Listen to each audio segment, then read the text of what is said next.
वंदे मातरम, जय मातृभूमि, भारत माता की जय। साथियों, यदि आप एक बहुत ही कुशाग्र बुद्धि के छात्र हैं, यदि आप में वह योग्यता है कि आप अपने मन चाहे कैरियर को चुनने का जो स्वप्न है उसको पूर्ण कर सकते हैं, तो निश्चित रूप से आप वर्तमान परिप्रेक्ष्य में प्रशासनिक सेवाओं में जाना चाहेंगे, बैंकिंग की बड़ी सेवाओं में जाना चाहेंगे, व्यापार एवं वाणिज्य में जाना चाहेंगे, आप पायलट बनना चाहेंगे, आप बड़े अधिकारी बनना चाहेंगे।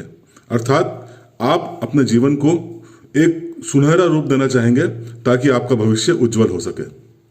लेकिन हमारे महान क्रांतिकारी, जिन्होंने अपने उज्जवल भविष्य से ज्यादा अपनी आने वाली पीढ़ियों के उज्जवल भविष्य के बारे में सोचा, आज हम आपको एक ऐसे ही क्रांतिकारी के बारे में बताना चाहते हैं जो इतना कुशाग्र था कि उस दौर में स्नातक, वो भी अव्वल दर्जे के साथ, वो एक योग्यता रखता था कि वो डिग्री प्राप्त कर सके।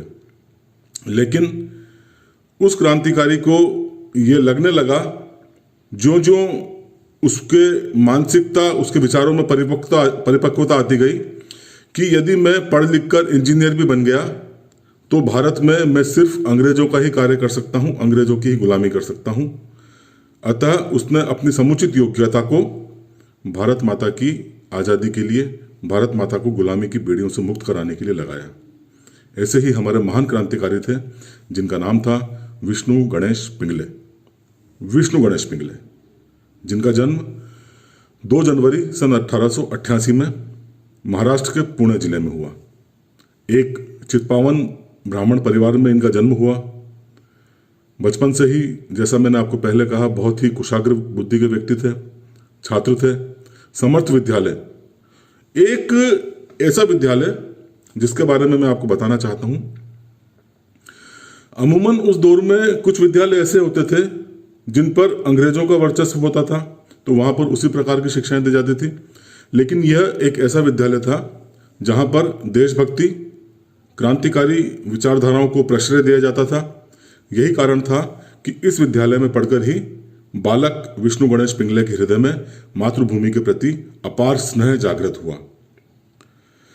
यही कारण है क्योंकि यह विद्यालय क्रांतिकारियों को समर्थित करता था, यह विद्यालय देश की आज़ादी का समर्थन करता था, ऐसे विचारों का समर्थन करता था जो कहीं ना कहीं तात्कालिक सरकार के विरोध में थे। अतः जब सन 1910 में इस विद्यालय को बंद कर दिया गया, तो क्योंकि ये इतने कुशाग्र बुद्धि के थे, तब भी इनकी शिक्षा रुकी नहीं। 1911 में यह उच्च शिक्षा के लिए अमेरिका चले गए। एक समर्थ परिवार में जन्म हुआ था, एक बुद्धिमत्ता के दृष्टिकोण से कुशाग्र विद्यार्थी थे। ऐसी कोई भी बाधा नहीं थी जो इन्हें प्रगति करने से उस दौर में रोक पाती। लेकिन अमेरिका जाकर इंग्लैंड में सिएटल नामक शहर में, सिएटल विश्वविद्यालय में इन्होंने स्नातक की, इंजीनियरिंग में स्नातक की पढ़ाई प्रारंभ कर दी। लेकिन पढ़ाई प्रारंभ करते करते यह समझ गए कि मुझे अंततः येन केन प्रकारेण मातृभूमि की सेवार्थ ही लगना है। यह डिग्री मेरे किसी काम नहीं आने वाली है। लाला हरदयाल के संपर्क में आते हैं एवं अंततः यह सशस्त्र क्रांति के प्रयासों में लग जाते हैं, जो कि गदर आंदोलन का एक केंद्रीय उद्देश्य था।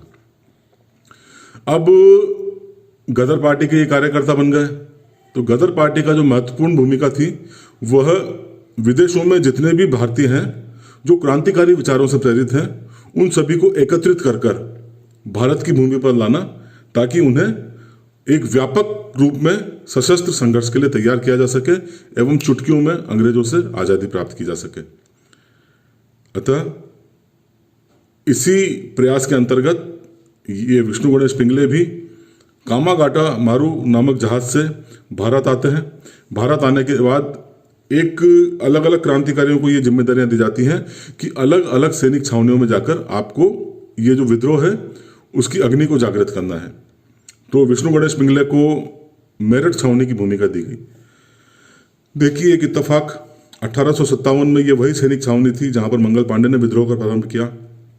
कितनी महत्वपूर्ण भूमिका दी गई हमारे क्रांतिकारी विष्णु गणेश पिंगले को कि मेरठ जाएं और वहां के सैनिकों से मिलें, देशभक्त सैनिकों के साथ तालमेल स्थापित करें, उन्हें सशस्त्र क्रांति के लिए प्रेरित करें। कितना बड़ा लक्ष्य लेकर हमारे वो क्रांतिकारी उस दौर में चलते थे।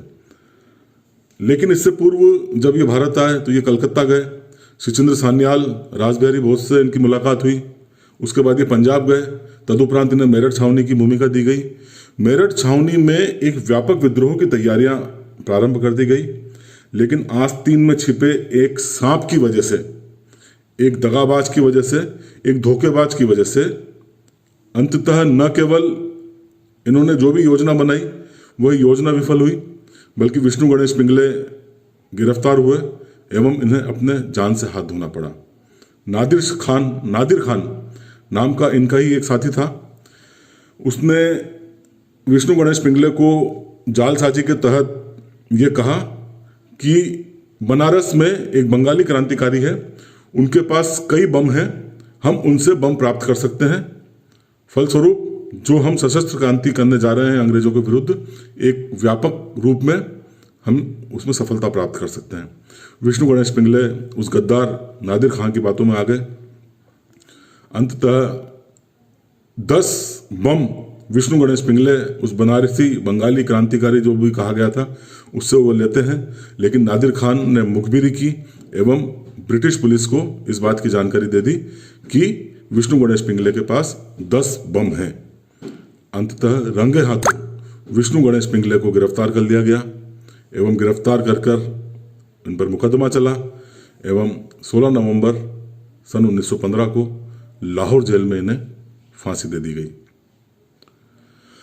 मातृभूमि सेवा संस्था ऐसे अमूल्य योगदान को, अमूल्य इसलिए कि उस दौर में विष्णु गणेश पिंगले चाहते तो एक सफल इंजीनियर बनकर अपना जीवन बहुत ही अच्छे से, एक विलासितापूर्वक, पूरे ऐशो आराम के साथ बिता सकते थे। लेकिन उन्होंने अपने भविष्य में सिर्फ स्वयं का स्वार्थ नहीं देखा, बल्कि अपने देश की आने वाली पीढ़ियों का उज्जवल भविष्य देखा एवं अपने प्राणों की आहुति दी। मातृभूमि सेवा संस्था भारत माता के एक ऐसे सच्चे सपूत को शत-शत नमन करती है, वंदन करती है। वंदे मातरम। जय भारत, जय हिंद।